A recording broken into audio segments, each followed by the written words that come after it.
প্রতিদিন একঘেয়েমি ইফতারি খেতে খেতে একটু বিরক্তই হয়েছিলাম, তাই এই বিরিয়ানিটি আজকে রান্না করেছি। মানে ফার্স্ট টাইমে আমি বাসমতি চালের এই চিকেন বিরিয়ানিটা রান্না করেছি। এটি অনেক ঝরঝরে হয়েছিল এবং অনেক টেস্টি হয়েছিল। আমি নিজেও বুঝতে পারিনি এটা এতটা মজার হবে আর এতটা সুস্বাদু হবে খেতে। আপনারাও অবশ্যই বাসায় এইরকম একটি বিরিয়ানি মাঝে মধ্যে ট্রাই করবেন। নেক্সট টাইমে আমি যখন এই রেসিপিটি বানাবো তো আপনাদের সাথে এটার রেসিপিটি শেয়ার করব যে কিভাবে খুব শর্ট টাইমে আমি এই বিরিয়ানিটি আজকে রান্না করেছিলাম।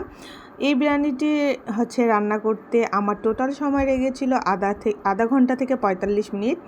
আপনাদেরও এইরকম টাইম লাগবে। এটা এতই মজার হয়েছিল, আমার বাবা আমাকে বলেছে যাতে আমি আবার এইরকম একটা রেসিপি বানাই আর তাদেরকে দিই। ওকে ভিউয়ার্স, আল্লাহ হাফেজ।